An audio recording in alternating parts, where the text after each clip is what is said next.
السلام علیکم میرے پیارے عزیز دوستوں، امید کرتے ہیں آپ سبھی لوگ خیریت سے ہوں گے۔ آپ سبھی کی دعاؤں اور اللہ کے کرم سے میں بھی خیریت سے ہوں۔ آج میں آپ کے سامنے ایک نیا بیان لے کر کے آئی ہوں جو ہے مفتی سلمان اظہری صاحب کا۔ چلیے آئیے مل کر سنتے ہیں یہ بیان۔ حضرت سیدنا ابراہیم علی نبینا علیہ الصلاۃ والتسلیم کا ذکر یہاں پر ہے، وہ جو آپ کے بچپن میں واقعہ پیش آیا کہ آپ تنہا اپنی آبادی میں تھے جو اللہ کی عبادت کرتے تھے، باقی سب کے سب وہاں پر بتوں کی پرستش والے، کچھ ستارہ پرست تھے، کچھ سورج کے پوجا والے تھے۔ ان سارے مشرکین کے بیچ میں تنہا ابراہیم علیہ السلام ہیں جو اللہ رب العزت کی عبادت کرتے اور لوگوں کو بلاتے بھی تھے کہ اس دین کی طرف آؤ۔ سگے چچا کو بلایا، آزر جو مشرک رہا، حضرت ابراہیم علیہ السلام کی دعوت پر وہ نہیں آتے۔ بتوں کا تو ایک بہت بڑا میلہ لگتا تھا، اتنے بڑے وہاں پر تراشے ہوئے ان کے اپنے خدا تھے جن کے پاس منتیں مانگی جاتی، اعتکاف کرتے، نظر و نیاز کرتے، اس زمانے کے جیسے طریقے تھے ان کے۔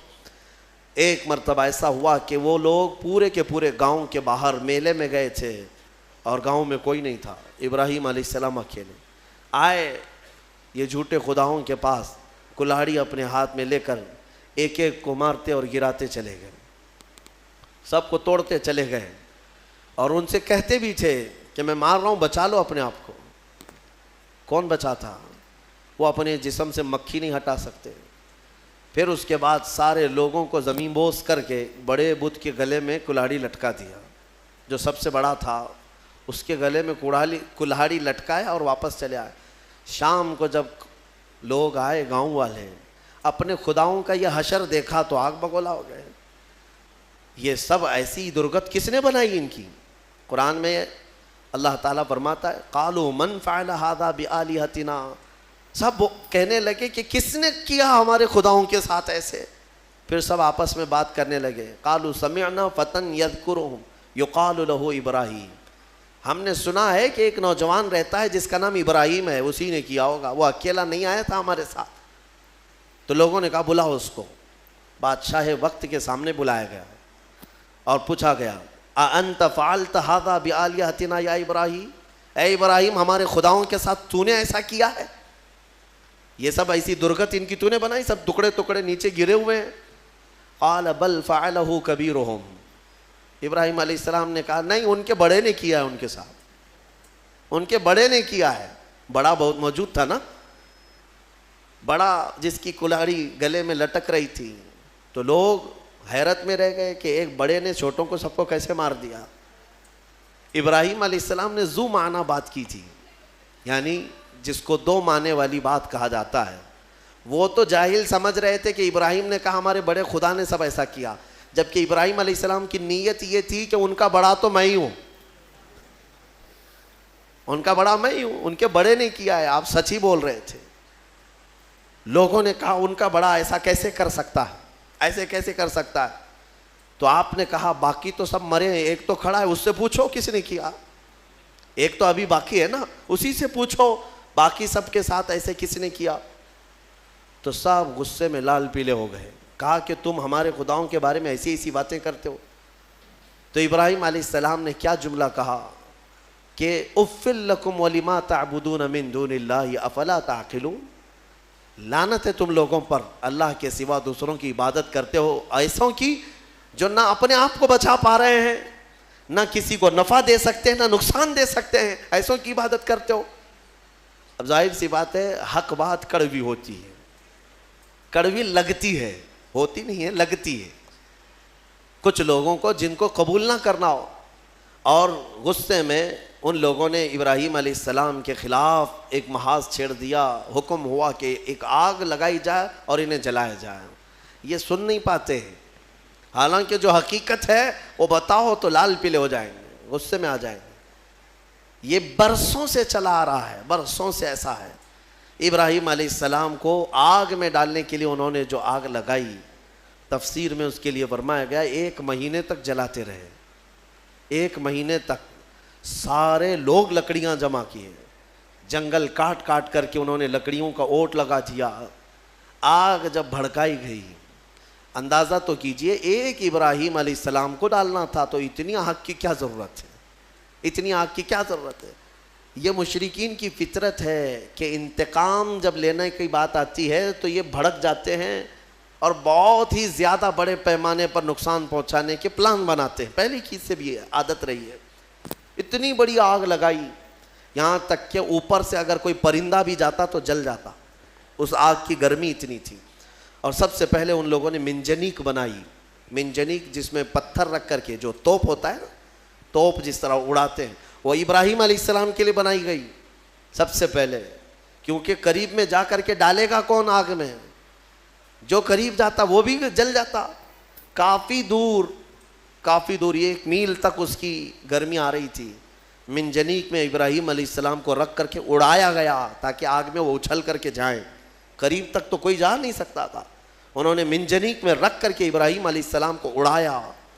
جب ابراہیم علیہ السلام آگ میں گرے جا رہے تھے تو اللہ رب العزت نے جبرائیل امین کو بھیجا کہ فوراً جاؤ ابراہیم کے پاس اور ان کو آگ سے بچاؤ. جبرائیل آئے اور کہنے لگے الک حاجت یا خلیل اللہ، اے اللہ کے خلیل کوئی حاجت ہو تو بتا دے، آگ میں گرنے کے قریب ہیں. ابراہیم علیہ السلام کہتے ہیں حاجت تو ہے مگر تم سے نہیں، میرے رب ذوالجلال سے. یہ توکل تھا، یقین تھا. اللہ تعالیٰ فوراً فرماتا ہے قلنا یا نار کونی بردن و سلاما علی ابراہیم، ہم نے کہا اے آگ ابراہیم پر ٹھنڈی ہو جا، سلامتی والی ہو جا. اللہ کا یہ حکم تھا یا نارو، اے آگ. اس وقت حضرت ابراہیم علیہ السلام کے لیے جو جلائی گئی تھی آگ، وہ دکھ تو رہی تھی آگ لیکن اندر سے ایسی ٹھنڈی تھی جیسے کسی باغیچے کی ٹھنڈی ہوا. ابراہیم علیہ السلام اس میں کئی دنوں تک رہے اور آپ کے جسم تو دور کی بات، آپ کے کپڑے کا رواں تک نہیں جلا. اور اتنا ہی نہیں، روایات میں ملتا ہے کہ اس زمانے میں پوری دنیا میں جہاں جہاں آگ جل رہی تھی ساری آگ ٹھنڈی ہو گئی تھی.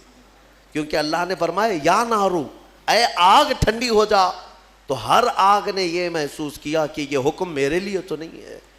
دنیا میں جہاں جہاں آگ جل رہی تھی سب ٹھنڈی ہو گئی.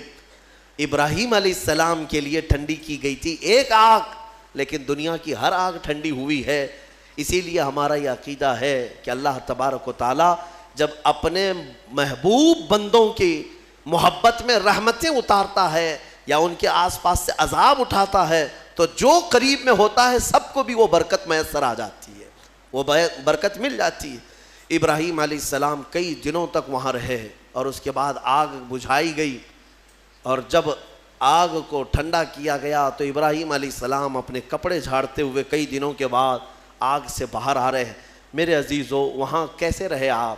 یہاں تک کہ روایات بتاتی ہیں کہ ابراہیم علیہ السلام کو اس آگ کے اندر پھل بھی ملتے تھے، غذا بھی ملتی تھی، پانی بھی ملتا تھا، ساری نعمتیں ملتی تھی اور کھاتے بھی رہتے تھے، پیتے بھی رہتے تھے. یعنی ابراہیم علیہ السلام کے لیے اللہ تعالیٰ نے وہ مکمل ایک بہترین آرام دہ باغیچہ بنایا. یہ مولا کی شان ہے، وہ جب آگ کو چاہے ٹھنڈا فرمائے اور کبھی ٹھنڈے کو چاہے تو وہ آگ بھی بناتے. اس کی قدرت کے فیصلے. ابراہیم علیہ السلام جب باہر آئے تو جانتے ہیں وہاں پر موجود لوگ جنہوں نے دیکھا وہ ابراہیم علیہ السلام پر ایمان لے آئے. اب ابراہیم علیہ السلام کے اس معجزے کے بعد گاؤں والے اور پریشان ہو گئے، جس کو ہم ہمیشہ کے لیے ختم کرنا چاہ رہے تھے اب تو یہ آگ سے باہر آنے کے بعد ہمارا آدھا گاؤں اپنے دین میں لے لیا ہے. اور ابراہیم علیہ السلام کے پیروکار اور بڑھ گئے. پھر وہاں سے ہجرت کر کے آپ کو بابل، یہ شہر عراق کا ہے، بابل، آج بھی وہ عراق کا شہر موجود ہے. بابل، انگلش میں اس کو بیبیلون کہتے ہیں، دنیا کی سب سے پرانی آبادی جہاں ہے. یہاں سے ہجرت کر کے پھر ابراہیم علیہ السلام فلسطین آئے جو مصر کا حصہ تھا. عزیزان گرامی، اس میں دو باتیں یہاں پر نقل کی جاتی ہیں. ایک بات تو یہ ہے کہ سارے لوگ جو وہاں پر ابراہیم علیہ السلام کو آگ لگانے میں مصروف تھے وہ کیا ہوئے؟ آگ جب بجھی ایک ہی دن کے اندر اللہ نے اس قوم پر ایسا عذاب نازل کیا کہ ان کے جسم زندگی میں ہی سڑ گئے، ایسے کہ ان کی انگلی لگاؤ تو گوشت نکل جائے. گلن ہو گئی، سڑن ہو گئی. ایک شام تک پوری آبادی سڑ گئی اور گل گئی، سب کے سب ہلاک و برباد ہوئے۔ جنہوں نے اللہ کے نبی کو آگ میں ڈالا تھا ان کا برا انجام، وہ عذاب میں گرفتار ہوئے۔ ہاں ایک بات یہ بھی میں بتا دوں کہ جن لوگوں نے ابراہیم علیہ السلام کی حمایت کی تھی، اللہ نے ان کو اپنی محبت سے بھی نوازا اور عنایتوں سے بھی نوازا۔ روایت میں 2 جانوروں کا بھی ذکر آتا ہے، 2 جانوروں کا، ایک مینڈک کا اور ایک گرگٹ کا، اور چھپکلی کا بھی ہے کہ گرگٹ نے یہ پھونک پھونک کر کے آگ کو بڑھانے کی کوشش کی، اور مینڈک نے تھوک تھوک کر کے پانی آگ کو بجھانے کی کوشش کی کہ اللہ کے نبی ہیں۔ یہ آپ اندازہ کریں، گرگٹ کے پھونکنے سے نہ آگ بڑھنے والی ہے، مینڈک کے تھوکنے سے نہ آگ بجھنے والی، لیکن دونوں نے اپنے اپنے کاموں سے اپنی قسمت بنا لی۔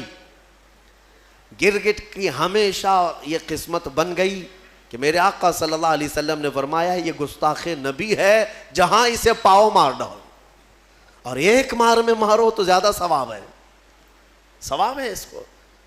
اور مینڈک کے بارے میں فرمایا خبردار اس کو کہیں دیکھو تو مارو مت، اس لیے کہ یہ اللہ کے نبی کی حمایتی ہے۔ اللہ کے نبی کے لیے یہ دعا کر رہی تھی، تھوک کر کے آگ بجھانے کی کوشش کر رہی تھی۔ ایک جانور پر ہمیشہ کے لیے اللہ کی رحمت اور ایک پر اللہ کا غضب۔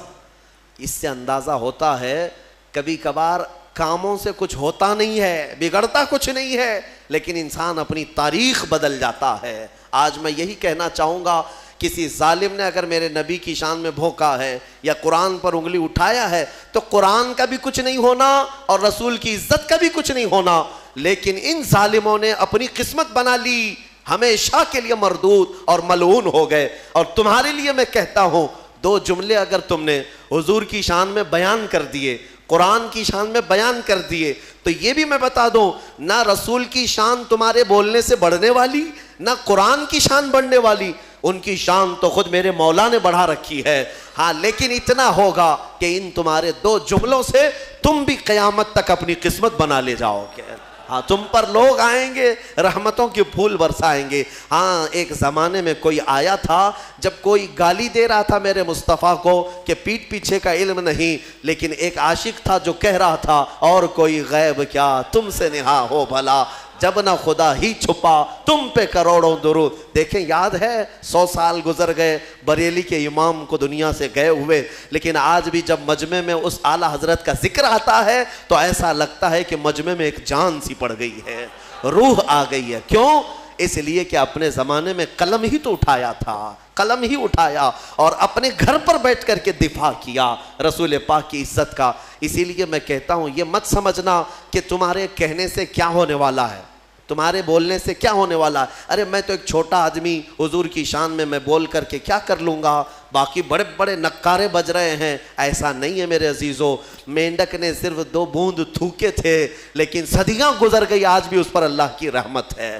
آگ بجھانے کی کوشش کی تھی، نبی کی حمایت کی تھی، اللہ نے آج تک اس پر رحمت کی ہے۔ اسی طرح آپ بھی اپنی قسمت کا حصہ لے سکتے ہو۔ دنیا بھونک رہی ہے تو بھونکنے دو، لیکن تم جب بھی جوش میں آئے یا جذبے میں آئے تو یوں کہا کرو، رہے گا یوں ہی ان کا چرچا رہے گا، پڑے خاک ہو جائیں جل جانے والے، خاک ہو جائیں عدو جل کر، مگر ہم تو رضا، دم میں جب تک دم ہے ذکر ان کا سناتے جائیں گے۔ تمہارے کہنے سے آپ کیا سمجھتے کچھ نہیں ہوگا؟ بہت ہوگا، بہت ہوگا۔ آنے والی 100 نسلیں بھی یاد رکھیں گی کہ نبی پر کوئی بھوک رہا تھا تو ایک عاشق جواب بھی دے رہا تھا، میرے مصطفیٰ کریم صلی اللہ علیہ وسلم کی عزت پر بات کر رہا تھا۔ یہ تاریخ بن جائے گی۔ یہی نہیں، قیامت کے دن بھی کروڑوں کا نہیں اربوں کا مجمع ہوگا، لیکن تمہارا نام لے کر میرے مصطفیٰ پکاریں گے، نام لے کر پکاریں گے۔ کہاں ہیں فلاں بن فلاں؟ جب لوگ گالیاں دے رہے تھے تو تیری زبان میرے نغمات بول رہی تھی۔ جب لوگ ہرزہ سرائی کر رہے تھے تو کوئی کہہ رہا تھا محمد سید الکونین والثقلین والفریقین من عرب ومن عجم۔ 700 سال ہو گئے امام بوصیری کو دنیا سے گئے ہوئے، لیکن آج بھی ہمارے مجمعوں میں مولاي صلی وسلم کے قصیدے گنگنائے جاتے ہیں۔ کیوں؟ اس لیے کہ وہ ایک چٹائی پر بیٹھ کر کے ہی میرے مصطفیٰ کی شان بیان کیا۔ مولا نے امام بوصیری کو ہمیشہ کے لیے زندہ کر دیا۔ ہماری مجموع میں زندہ کر دیا۔ دیکھیں حضور کی شان میں جس نے بھی کہا وہ آج بھی زندہ ہیں، ان کے نغمات بھی زندہ ہیں، ان کے اشعار بھی زندہ ہیں۔ گستاخی کرنے والے آئے چلے گئے، کہاں ہے ان کی گستاخیاں کہاں ہیں؟ نہیں ملیں گی تمہیں۔ لیکن ہر زمانے میں، ہر علاقے میں، ارے یہاں کرناٹک ہے آپ کا علاقہ، آپ کی زبان ویسے تو کنڑ ہے یا ہندی ہے یا جو بھی ہے، آپ کو عربی سے کیا تعلق ہے؟ عربی جانتے بھی نہیں ہو، لیکن جب کبھی کوئی مولا یا صلی وسلم دائماً ابدا پڑھتا ہے، سمجھ میں کچھ نہ آئے، ہاتھ بھی باندھ لیتے ہو، گردن بھی جھکا لیتے ہو۔